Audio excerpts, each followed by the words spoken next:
नमस्कार दोस्तों, मैं हूं आपका दोस्त Aman and you are watching Aman the cruise traveller.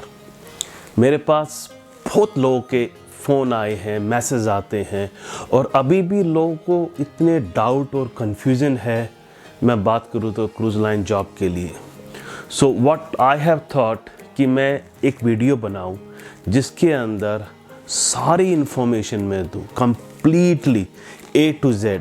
सो किसी को कोई डाउट ना हो और ना ही उनको मेरे 8-10 वीडियो देखने पड़े। तो आज का ये जो वीडियो है इसके अंदर मैं आपको वो सारी इन्फॉर्मेशन दूंगा जो कि related to cruise line job है, क्रूज लाइन करियर है, सब कुछ इस वीडियो के अंदर होगा। सो वीडियो को लास्ट तक ज़रूर देखना। चलो स्टार्ट करते हैं इस वीडियो को।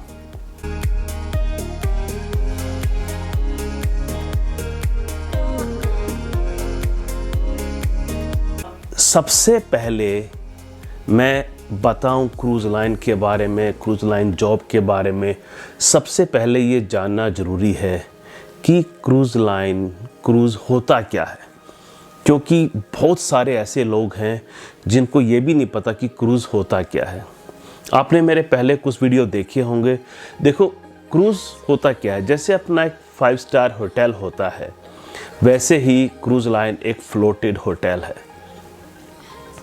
आप किसी भी होटल से अगर आप कंपेयर करोगे तो क्रूज़ लाइन की जो क्वालिटी है, quality of product and quality of service, वो फार बेटर होती है किसी होटल के कंपैरिजन में।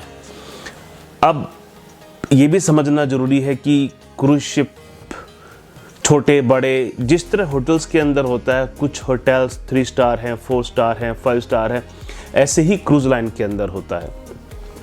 अब कैटेगरी भी होती है, जैसे होटल्स की होती है वैसे ही कैटेगरीज क्रूज शिप की भी होती हैं। कार्निवल क्रूज लाइन हो गया या सीबोर्न हो गया या फिर रॉयल कैरेबियन हो गया, इनके नीचे शिप्स होते हैं। जैसे अपना मैं कंपेयर करता हूँ, let's say Hyatt hotels. Hyatt hotels एक है, लेकिन हायत होटल्स के दुनिया भर होटल्स हैं, दुनिया भर के होटल्स है। हायत ये, Hyatt Park, Hyatt this, Hyatt that. वैसे ही क्रूज लाइन भी एक नाम है कंपनी का, royal Caribbean cruises, carnival cruise line, और उसके नीचे उनके शिप्स के नाम होते हैं। फॉर एग्जांपल मैं लेता हूँ, let's say Viking ocean cruises. अब वाइकिंग ओशियन क्रूजेस तो कंपनी का नाम है, उसके नीचे उसके शिप के नाम क्या है? Viking Star, Viking Sky, Viking Sea, Viking Orion. So these are the names जो कि वाइकिंग के नाम से, वाइकिंग शिप्स के नाम है। जैसे होटल्स के होते हैं वैसे ही वहाँ पे होता है। तो आई थिंक इससे आपका कहीं ना कहीं एक पिक्चर क्लियर हो गई होगी कि क्रूज शिप होता क्या है। ना ये कहाँ से कहाँ जाते हैं, कैसे, कहाँ से, कौन सी कंट्री से कहाँ फ्लोट करते हैं, ये भी जानना ज़रूरी है। देखो, क्रूज शिप क्या है, वहाँ पे लोग जाते हैं क्रूज शिप के ऊपर, they need to buy a cruise. अब वो क्रूज़ जो होता है 1 वीक का भी हो सकता है, 10 दिन का भी हो सकता है, 12 डेज़ का भी हो सकता है। उसके बाद लेट्स से एक क्रूज़ मुझे घूमने के लिए पकड़ना है। फॉर एग्जांपल मुझे यूएस जाना है, यूएस से पकड़ना है। अब सबसे पहले तो उसके लिए वीज़ा जो होने चाहिए मेरे पास यूएस जाने के लिए, वो होना ज़रूरी है। अब वो सारे मैं समहाउ अरेंज कर लेता हूँ और उसके बाद मैं वहाँ पे क्रूज शिप पे जाता हूँ। तो क्रूज शिप पे जाने के बाद मैंने आइटनरी जो परचेज़ किया है वो मैंने ऑनलाइन किया है, 1 वीक या 10 डेज़ का, व्हाटएवर, जितना ही पैसा लगेगा वो लगेगा, लेकिन this is how it works. उसके बाद मैं वहाँ गया, मैंने ज्वाइन किया मियामी के अंदर।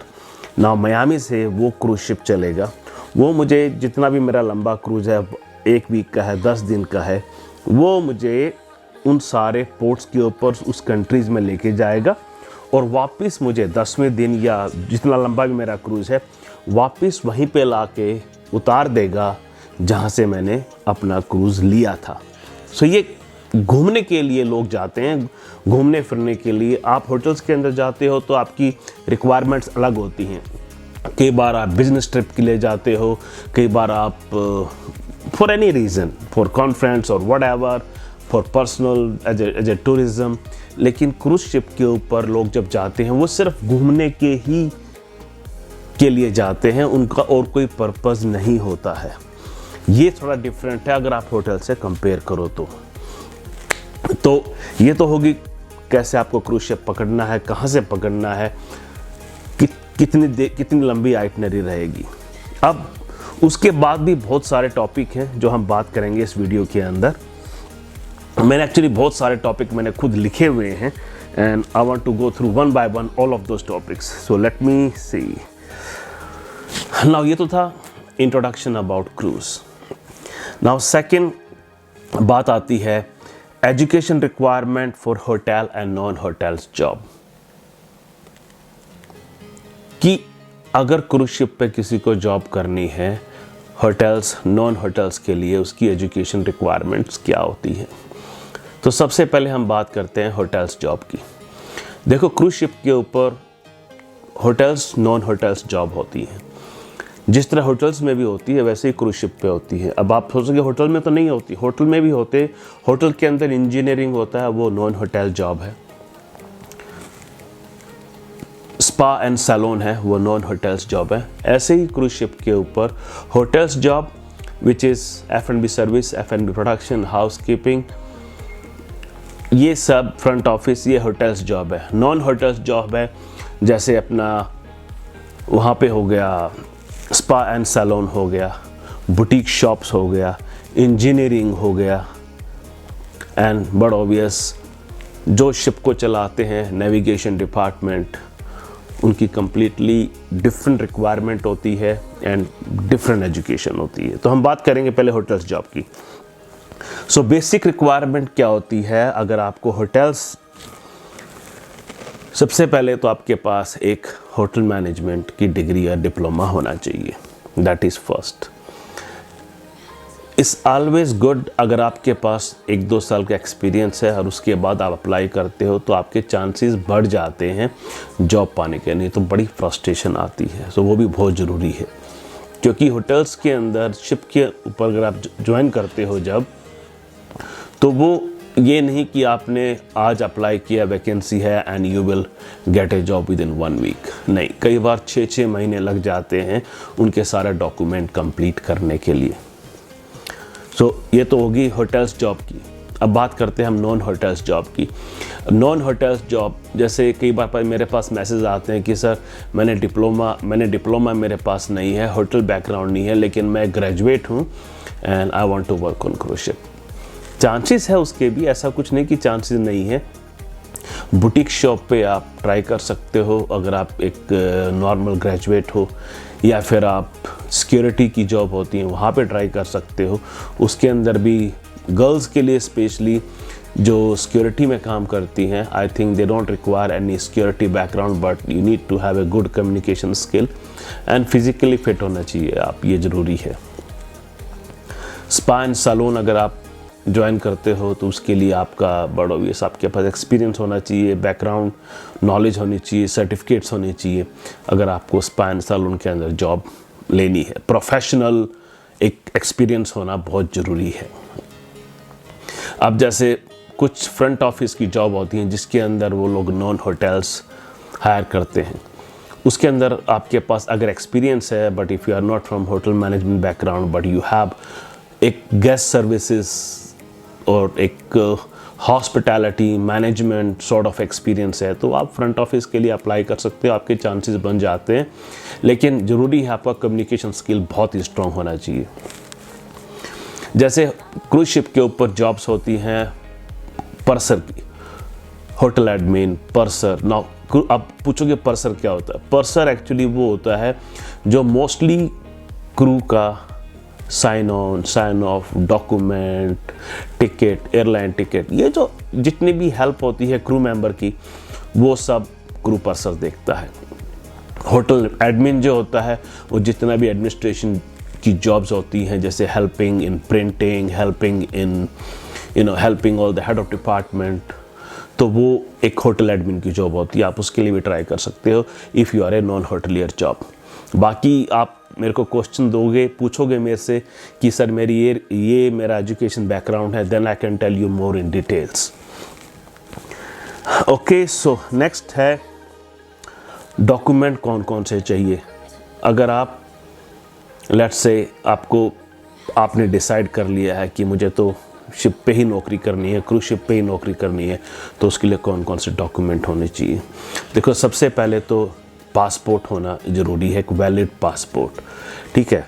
दूसरा, आपका मेडिकल के अंदर आप बिल्कुल फिट होने चाहिए, क्योंकि आपका फिज़िकल होता है, उसके अंदर अगर आप फेल हो जाओगे तो चांसेस ऑलमोस्ट ज़ीरो हो जाते हैं। तीसरी जो रिक्वायरमेंट है, आपका पुलिस बैकग्राउंड बिल्कुल क्लीन होना चाहिए, कोई केस वेस नहीं होना चाहिए, क्योंकि नहीं तो आपका वीज़ा नहीं लग पाएगा, उसमें भी दिक्कत आएगी। सो इनिशियली तो ये 3 डॉक्यूमेंट होने ज़रूरी हैं। ये 3, मेडिकल भी अगर आप सेलेक्ट हो जाते हो उसके बाद ही कराना पड़ता है, मेडिकल पहले नहीं कराना। अब कुछ लोग मेरे को पूछते हैं कि सर STCW कर लूँ, CDC बनवा लूँ। देखो, सबसे पहले कोशिश करो जॉब लेने की। STCW होना, CDC होना, ये रिक्वायरमेंट है जॉब मिलने के बाद, उससे पहले की रिक्वायरमेंट नहीं है ये। हाँ, ज़रूरत होती है STCW, सारे सेफ्टी सर्टिफिकेट, यस, CDC होना ज़रूरी है अगर आप क्रूज शिप पे जॉब करते हो। और आजकल तो इवन एक यूनिक नंबर भी मिलना स्टार्ट हो गया है सी फेरर को, वो भी लेना ज़रूरी है। यूनिक आइडेंटिफिकेशन नंबर वो होना ज़रूरी है आजकल, वो भी रिक्वायरमेंट है। सो ये सब डॉक्यूमेंट आपके पास बेसिक होने चाहिए। आप ट्राई करो और उसके बाद वंस यू गेट सिलेक्टेड, बाकी आप सारे डॉक्यूमेंट बाद में कर सकते हो। बाद में इस वेरी इजी, वीज़ा भी लगवाना पड़ेगा, मेडिकल भी करवाना पड़ेगा, STCW जो सेफ्टी सर्टिफिकेट्स होते हैं उसके भी कोर्स करने पड़ेंगे। There are hell of things, so it will take time, so just hold your horses. Now interview and selection procedure. देखो क्या होता है, जब भी आप कोई इंटरव्यू देते हो, चाहे वो किसी भी चीज़ का हुआ, चाहे वो होटल जॉब का, नॉन होटल, इंजीनियरिंग, मेडिकल, बड़ा, अगर मैं इतने सारे इंटरव्यू लेता हूँ और फ्रैंकली स्पीकिंग मैं क्या पूछता हूँ इंटरव्यू में, सबसे पहले मैं देखूँगा कि उसकी कम्युनिकेशन स्किल कैसी है। That is the first thing, क्योंकि वो मेरी जॉब की, जहाँ मैं उसको हायर कर रहा हूँ, वो रिक्वायरमेंट है, बेसिक है। सेकंड, अगर आपने लेट्स से आप एक वेटर के लिए अप्लाई कर रहे हो, तो बड़ा ऑब्वियस मैं आपसे पूछूंगा कुछ सर्विस के बारे में, नॉर्मल स्टफ, डिपेंड आप किस पोजीशन के लिए अप्लाई कर रहे हो। मैं आपसे हो सकता है कुछ सिचुएशनल क्वेश्चन दे दूं, जैसे मैं क्वेश्चन दे दूं आपको कि आप सर्विस कर रहे हो और समहाउ आपने गर्म पानी गिरा दिया गेस्ट के ऊपर, और पानी गिरा दिया, गेस्ट गुस्सा हो गया, सो आप कैसे हैंडल करोगे इस सिचुएशन को। सो इस तरह क्वेश्चन पूछ के मैं आपको, I am trying to understand you as a person. So ये इस तरह के क्वेश्चन होते हैं। ऐसा कुछ नहीं है कि आप एक वेटर के लिए अप्लाई कर रहे हो और मैं आपसे 11-14 कोर्स फ्रेंच क्लासिकल मेन्यू पूछ रहा हूँ और मैं आपसे सारा लेफ़्ट राइट सर्विस पूछ रहा हूँ, ऐसा कुछ नहीं होता। इन रियलिटी जब आप जॉब करते हो, आपकी नॉलेज होनी चाहिए आपको कि ये होता क्या है, लेकिन बेसिकली तो आप कहीं भी यूज़ करते नहीं हो 14 कोर्स मेन्यू, सो भूल जाओ उस चीज़ को। अगर आप फ्रंट ऑफिस के लिए अप्लाई करते हो, let's say you go for, and I am talking about base level, entry level position, उसके अंदर भी आपसे वही पूछेंगे कि देखो सिचुएशन होती है शिप के ऊपर, कई बार गेस्ट पासपोर्ट भूल गया, पासपोर्ट गुम हो गया, और they have a issue and they approach you, now you are in the front desk, आप कैसे हैंडल करोगे वो सिचुएशन। सो ये सब इस तरह के क्वेश्चन पूछे जाते हैं जब आप एक क्रूज लाइन के लिए इंटरव्यू देते हो। लेकिन ज़रूरी है जब भी आप अपना रिज्यूम बनाओ क्रूज लाइन के लिए, वो उसके अंदर फोटोग्राफ होना बहुत ज़रूरी है, और जो कुछ भी आप उसके अंदर लिखो, कॉपी पेस्ट मत करना, आपको पता होना चाहिए। ये नहीं कि 5 पेज का रिज्यूम बना दिया, लेकिन उसके अंदर आपको ये भी नहीं पता है कि आपका फर्स्ट पेज के ऊपर अगर 20 लाइन है, आपको उसके बारे में भी नहीं पता है, रिज्यूम आपका किसी और ने बना दिया। ऐसा नहीं होना चाहिए, ठीक है। रिज्यूम आपका फर्स्ट इंप्रेशन है, वो आप जब भी कहीं भी सबमिट करो किसी भी जॉब के लिए, I think it's very very important that you must know आपके रिज्यूम में क्या लिखा हुआ है। ओके, बात करी थी STCW, seaman, book and visa की। ये सारी चीज़ें ज़रूरी है ये किसी भी क्रूज शिप जॉब के लिए, लेकिन इसकी ज़रूरत पड़ती है जब आपका सिलेक्शन हो जाता है, उससे पहले इसकी ज़रूरत नहीं पड़ती। So you have nothing to worry about. Medical clearance, yes. Physically fit होना ज़रूरी है ना। बहुत सारे लोग मेरे से क्वेश्चन पूछते हैं, सर मैं ग्लासेस पहनता हूँ, is it okay to can I get selected on cruise ship अगर मैं आई सेट ग्लास लगाता हूँ? सर मैं ओवरवेट हूँ, क्या मैं हो सकता है? सर मैं हाइट में छोटा हूँ। देखो, क्रूज शिप के ऊपर ऐसा कुछ नहीं, स्पेसिफिक रिक्वायरमेंट ऐसी कुछ नहीं होती जैसे एयरलाइंस के अंदर होती है। आप स्पेक्स पहनते हो, कोई दिक्कत नहीं है। आप हाइट में छोटे हो, लंबे हो, कोई दिक्कत नहीं है, कोई स्पेसिफिक रिक्वायरमेंट नहीं है। अगर आप ओवरवेट हो, वो भी कोई दिक्कत नहीं है, but you need to make sure कि आप फिजिकली फिट हो। ओवरवेट होना एक अलग बात है, फिजिकली फिट ना होना एक अलग बात है। That means in case of emergency, अगर शिप के ऊपर इमरजेंसी हो गई, शिप टकरा गया, शिप को पूरा खाली करना है, तो आपको 7-8 फ्लोर सीढ़ियों से आप चढ़ सकते हो या नहीं चढ़ सकते। ऐसी फिटनेस चाहिए। ऐसी फिटनेस होनी चाहिए कि जब आपका फिजिकल होगा, मेडिकल होगा, तो उसके अंदर आप फेल ना हो जाओ, कि उसमें आपका सब कुछ चेक करेंगे। आपका शुगर भी चेक करेंगे, आपका ब्लड प्रेशर भी चेक होगा, एंड यू नेम इट। सारे टेस्ट होते हैं उसके अंदर। अगर उसके अंदर आपकी टेस्ट की जो रीडिंग है वो अलार्मिंग है, तो वो आपको नहीं लेंगे। मैं आपको पहले बता देता हूँ, ठीक है। फ्लाइट टिकट ना, फ्लाइट टिकट मोस्टली जब आपका सिलेक्शन हो जाता है, flight ticket mostly company provide करती है। पहले था जब आपको फ्लाइट टिकट के पैसे खुद के देने पड़ते थे, लेकिन आजकल company, most of the companies वो फ्लाइट टिकट खुद देती हैं आपको। और अगर आप खरीदते भी हो तो जब आप शिप पे जाते हो वो पैसा आपका रियम्बर्स हो जाता है, उसका, आपके वीज़ा का और आपके मेडिकल का। इन तीनों का आजकल मोस्ट ऑफ द कंपनीज वो ये पैसा रियम्बर्स कर देते हैं, ठीक है। अब बात आती है ज्वाइनिंग डेट। ज्वाइनिंग डेट, अगर आपका ये सारा प्रोसीजर कंप्लीट हो जाता है, डॉक्यूमेंट सारे, STCW, वीज़ा वगैरह सब ये सारा कंप्लीट होने में कई बार आपको 6 महीने तक लग जाते हैं। कि देखो, जब भी क्रूज लाइन हायरिंग करती है, वो आपको ऐसे हायर नहीं करती कि एक पोजीशन वहाँ मिसिंग है और आपको वहाँ जाना है डायरेक्ट। वो बहुत रेयर चांसेस होते हैं। वो आपको एक पूल में डालती है। जैसे एक पोजीशन के लिए 3-4 लोग वो सिलेक्ट करके रखते हैं कि अगर ये रिज़ाइन कर दे या फायर हो जाए तो मेरे पास एक बैकअप है, उस केस में आपको बुला लेते हो। तो कई बार वो लकली 1 महीने में सारा काम हो जाता है, और कई बार आपको 6 महीने वेट करना पड़ता है, क्योंकि क्रूज लाइन के अंदर वैकेंसीज बहुत ज़्यादा आती हैं, नए नए शिप आ रहे हैं, कम ग्रोथ जो क्रूज लाइन की है वो बहुत ज़्यादा है, इसलिए वैकेंसीज ज़्यादा आती हैं, हायरिंग बहुत ज़्यादा होती है। किस पोर्ट, किस कंट्री में ज्वाइन करोगे, ये डिपेंड करता है आप कौन से शिप पे जा रहे हो, कौन सी कंपनी में हो। जहाँ भी आप जाओगे उसका वीज़ा वगैरह सब आपको, आपका जो एजेंट होगा, जो आपकी हेल्प करेगा कंपनी की तरफ से, वो सब आपको लगवा के देंगे, आपकी हेल्प करेंगे। आपका वीज़ा लग जाएगा, उसके बाद उस कंट्री में आप फ्लाई करोगे, उस कंट्री में आप ज्वाइन कर लोगे शिप। वो एक ट्रांजिट वीज़ा होता है, और वहाँ पे जिस कंट्री में आप जाओगे वहाँ का वो 1 या 2 दिन का वीज़ा होता है, इससे ऊपर का नहीं होता, क्योंकि आप उस कंट्री में काम नहीं कर सकते, ना आप रह सकते। वो वहाँ के लिए वीज़ा है, सिर्फ आपको शिप ज्वाइन करने के लिए। Contract length and daily working hours. Now आजकल most of the cruise line contract length जो है वो 4 to 6 मंथ होती है maximum. 4 month if you are joining on a senior position.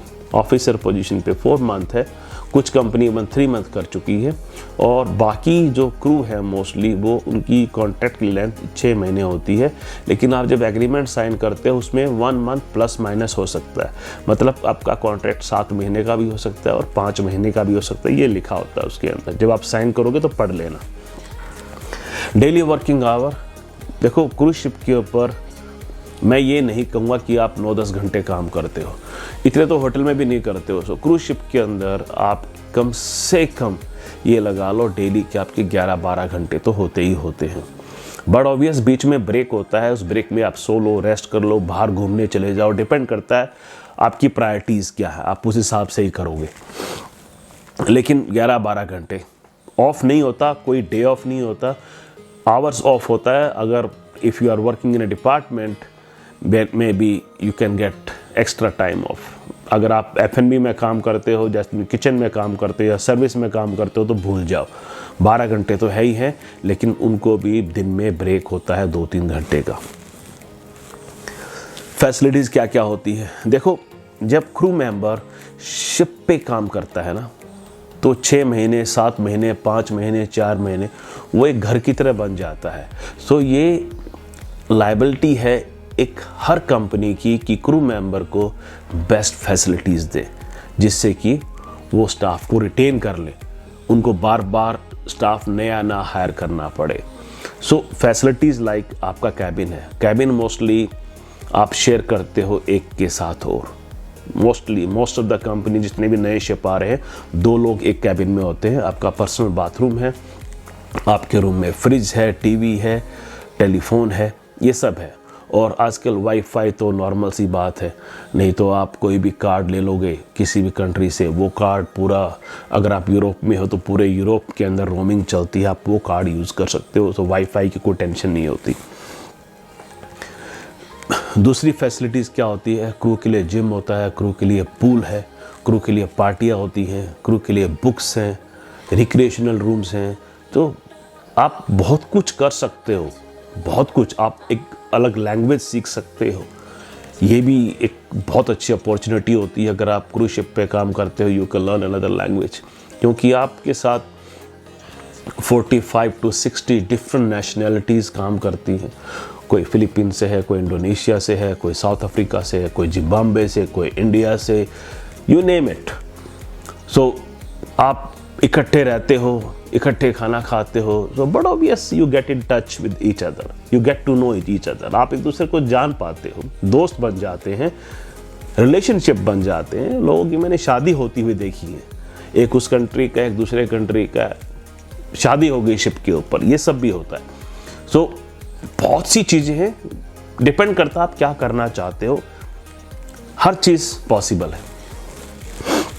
जहाँ तक खाने की बात आती है, क्रू को खाने के ऑप्शन बहुत ज़्यादा मिलते हैं, लेकिन हमेशा ये कंप्लेंट आती है कि सर मैं वेजिटेरियन हूँ। कोई बात नहीं, अगर आप वेजिटेरियन हो, फ्रूट्स हैं, बाकी सब चीज़ें हैं, वेजिटेबल है, वो सब चीज़ अवेलेबल है। अब आप ये बोलो कि सर मेरी मम्मी वाला टेस्ट नहीं है, वो तो नहीं हो पाएगा। देखो वो कहीं भी नहीं होता, होटल में भी नहीं होता है, घर का टेस्ट घर का ही होता है, ठीक है।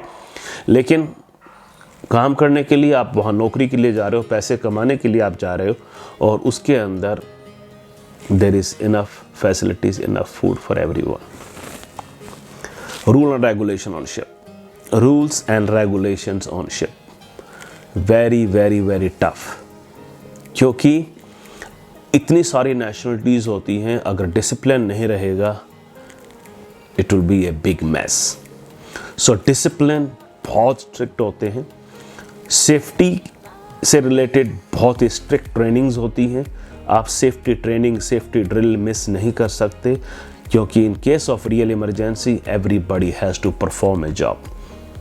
क्योंकि 500-600 क्रू मेंबर होते हैं, 1000-2000 गेस्ट होते हैं, और 500-600 क्रू मेंबर को अपनी लाइफ तो बचानी है, उन 1000-2000 लोगों की भी लाइफ बचानी है। वो ट्रेन नहीं है, हम ट्रेंड हैं, हम वहाँ 6 महीने रहते हैं, वो तो 10 दिन के लिए आते हैं। दूसरा, harassment, physical fight, termination state, sexual harassment, straight termination, theft, straight termination. बहुत कम चांसेस होते हैं जब किसी की जॉब जाती है because of work performance. Work performance में बहुत रेयर चांसेस होते हैं, लेकिन मोस्टली जो जितने भी लोग जॉब लूज करते हैं, that is because of physical fight, physical harassment, sexual harassment and theft. इसके अंदर लोग जॉब लूज़ करते हैं। थेफ्ट ये नहीं आपने किसी का कुछ चुरा लिया, थेफ्ट ये भी हो सकता है कि आप बार में काम कर रहे हो and you start drinking from the bar, वो भी एक थेफ्ट है। अल्कोहल के अंदर, ड्रग्स के अंदर very strict, you can not take drugs any kind, क्योंकि आपका random alcohol and drug test होता है। अगर उसके अंदर आप फेल हो गए you will go home. Alcohol is allowed, आप पी सकते हो, लेकिन you have to have in your limit. आप you can not drink too much कि in case of emergency you can not perform, you can not do your job. क्योंकि आप ship पे हो, इमरजेंसी कुछ भी हो सकती है, कभी भी हो सकती है. तो आपको हमेशा अलर्ट रहना ज़रूरी है, सेंस में रहना ज़रूरी है. अब बात आती है सैलरी एंड बेनिफिट्स के अंदर. देखो, सैलरी जो होती है शिप के ऊपर डिपेंड करता है शिप कहाँ से बेस है. अगर यूएस बेस कंपनी है तो आपको शिप सैलरी मिलेगी डॉलर्स के अंदर. अगर यूरोपियन बेस है तो आपको सैलरी मिलेगी यूरो के अंदर. अगर यूके बेस है तो सैलरी मिलेगी आपको पाउंड्स के अंदर. हर कंपनी एक डेबिट कार्ड देती है, एक बैंक अकाउंट होता है, आपकी सैलरी उसमें आती है और वो सेम आपके कार्ड पे लोड हो जाती है. दैट मीन्स अगर आपको $2000 मिले, $2000 आपके कार्ड का क्रेडिट है. अब उस कार्ड से आप पैसे अपने अकाउंट में भेज सकते हो इंडिया, किसी को भी भेज सकते हो, उसमें फ़ीस भी नहीं लगती. So that's very easy. जब आप ज्वाइन करोगे तो ये सारी चीज़ समझ में आ जाएंगी, बहुत इजी होता है. लेकिन सैलरी आपको US डॉलर यूरो में मिलती है, लेकिन जब आप इंडिया में भेजते हो तो सैलरी उसके बाद चेंज होके इंडियन करेंसी में हो जाती है. Sign off back to home. अब लास्ट बात आती है कि साइन ऑफ, आप घर जब आओगे, आपका कॉन्ट्रैक्ट जैसे ख़त्म होगा, कंपनी आपको टिकट प्रोवाइड करेगी, कंपनी आपको एक कॉन्ट्रैक्ट देगी अगले कॉन्ट्रैक्ट का. वो आपको लेटर जब आप साइन ऑफ हो गए मिल जाएगा कि ये आपकी जाने की टिकट है. जैसे ही भी घर आओगे आपको पता है कि आपको वापस किस दिन जाना है, 2 महीने, 2.5 महीने, 3 महीने, और उसके बाद आप वापस आओगे. तो ये सब कुछ जब आप साइन ऑफ होती है सारा अरेंज होता है. बजाय कि चाहे जो हमारी जॉब है वो कॉन्ट्रैक्ट बेसिस है, लेकिन कॉन्ट्रैक्ट रिवाइज होते रहते हैं. मैं पिछले 20-21 साल से शिप पे काम कर रहा हूँ और मेरे कॉन्ट्रैक्ट की लेंथ है वो 4 महीने के आसपास होती है. पहले 6 थी, स्टार्टिंग में ज्वाइन किया था 2001-2 के अंदर. अभी जो है वो 4 महीने का, 3.5 महीने, 4 महीने का कॉन्ट्रैक्ट होता है, लेकिन जो हर बार रिवाइज हो जाता है. सबसे अच्छी बात क्या, अगर आपके पास एक बार एक्सपीरियंस हो जाए किसी भी क्रूज़ लाइन का, उसके बाद इतने क्रूज़ लाइन है, इतने ऑप्शंस हैं, आपकी ग्रोथ बहुत जल्दी होती है और सैलरी भी अच्छी बन जाती है. जो आप यहाँ साल में कमाते हो इंडिया में 12-12, 13-13 घंटे काम करके, वहाँ आप 2-3 महीने में कमा लेते हो. और जब घर आओगे 2 महीने, 3 महीने आप घर पे हो कंप्लीटली, मेरी तरह वीडियो बनाओ, मस्त रहो, फैमिली को टाइम दो और खाओ पियो, मौज लो, वापस फिर चले जाओ. तो गाइस, ये था ये वीडियो आज का. मैंने कोशिश की है कि मैं कंप्लीटली सारी चीज़ें कवर करूँ इसके अंदर.